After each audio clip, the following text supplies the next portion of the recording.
Dan Peck, ESPN 106.7 in Auburn. Keldric, you're the first sophomore ever selected for SEC Media Days by Auburn. What kind of honor is that, and what does it mean to be up there representing your team? It means a lot. It shows that I'm becoming the leader on my team, and I'm leading the right way on my team. Okay, we'll go here on the aisle, third row. Alexa Harley, WHNT in Huntsville. We've spoken to a lot of players from other schools about how tough it is to play at Jordan-Hare. What do you think makes it such an intense environment for road teams? I think it's the hardest place in college football to play.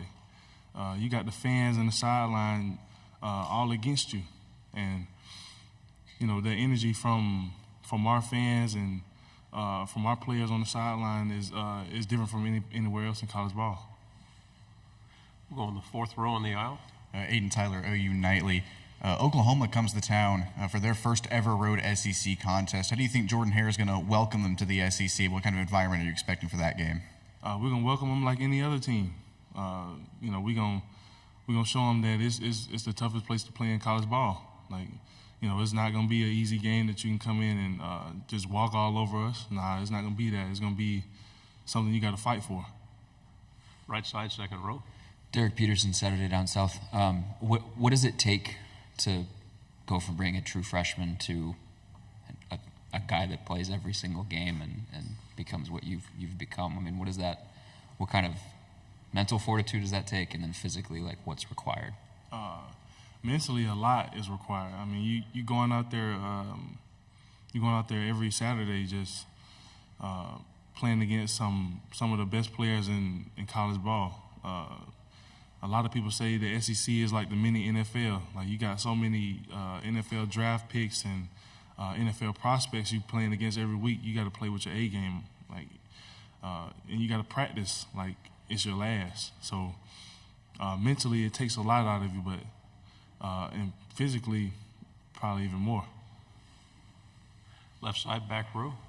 Marcus Harris moving on to the NFL after an outstanding Auburn career. You got to play with him your first year, work alongside him. What did you learn, and what did you see working with Marcus? I learned how to work like a pro athlete. Marcus Harris was one of the hardest workers on our team. I also learned how to lead like a leader should. He was one of our vocal leaders. He was also a leader by example. So every day I try to mimic that and perfect it to the best of my ability. We'll stay on the aisle on the left. Keldric, Rosie Langelo from WSFA in Montgomery. What has it been like working with DJ Durkin, and how has your relationship been with him? It's been energized. He brings the energy every day. He expects perfection, which that's what we strive for. We strive for perfection every day. He expects the best out of us, and whenever we step on that field, he's dialed in. He's bringing the energy, and he's keeping us active and in the scheme at all times. Left side, back row. Marcus, a lot of new faces on the defensive line, some incoming transfers, some freshmen. What can you say about the rest of the group on the Auburn defensive line, and who's really stepped it up this offseason? I can say Keyron Crawford and Jalen McLeod are two guys on the edge that are really stepping up. They're not vocal leaders per se, but they're more. We're gonna show you this is how it's supposed to be done type of leaders. They're examples. They're example leaders, and you got Philip Bleedy from I think he came from Indiana. He's one of those guys. Another guy he leads by example. He's one of the hardest workers on the team. He keeps his head down every day, and he attacks every workout, every practice, every run like it's his last. Right side, second row. Cam Coleman has gotten a bunch of attention this offseason. I guess, what have you seen from him, and do you guys have to try to keep his head on his shoulders a little bit? Yeah. So Cam Coleman, man, he's been phenomenal in the spring. You could tell from when he first came in, 5-star or not, it really didn't matter to him. So he came in with his head down. He was ready to work as soon as he stepped on campus, and you could tell from the first practice to the end of spring how developed his game was. I mean, he he was already a pretty good player, but by the end of the spring, he looked really good. Left side, back row.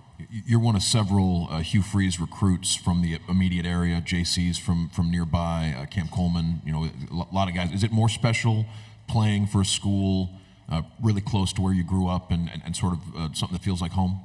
Yeah, it's pretty special because you get to represent where you're from. And then also you got your hometown, like not too far down the road, they're behind you 10 toes. So you represent them and represent your home state. It's a pretty big deal to me. Left side, fourth row. A lot of other teams that have come through here have talked about the difficulty of playing at Jordan-Hare Stadium. What's the experience been like for you, and what do you think is the real edge of playing there? The real edge is the intensity that Jordan-Hare brings. It's not easy to play in there. I can speak for it on the defense side of the ball. When we're out there on defense, you can barely hear anything. You can rarely make checks on the field. So you can imagine how it is for the offense on the other side. Left side, back row. Hey, Keldric. Tony Reese, WTVM out of Columbus, Georgia. We talk about the Auburn Tigers having 6 and 7 seasons back-to-back years. Just kind of how have you all guys really been able to do away with those last 2 seasons and really look forward to this season? And what can we expect on the field this season? You really just build off of what you had last season. It was Coach Freeze's first year last year. Assembling the team in the time that he had as far as recruits, and then getting guys out the transfer portal. You looking back on that, you got a lot to build off of, and with the players on the team now, what we had last year, we're excited even more for this year. Back row again. You got on the field a lot as a true freshman. There are true freshmen this year for Auburn that want to play a lot. What's your advice, and what are the most important things they need to do if they want to contribute as true freshmen? My advice is it can be done. It's not nothing that is impossible to do.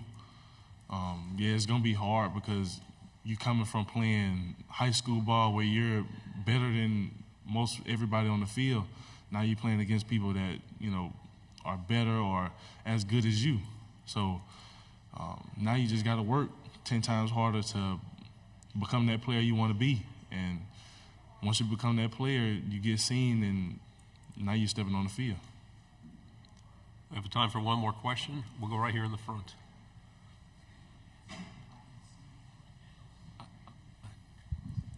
Hi, AP Stedham, AP and Kelly, as we see it, syndicated radio. I want to ask about the wide receivers, the young wide receivers and the transfer from Penn State. Right. What's your opinion of them, and what can they bring to the team? That's a good question. As far as the freshmen, the freshmen are hungry. They came in, they're ready to go to work. They're ready to play.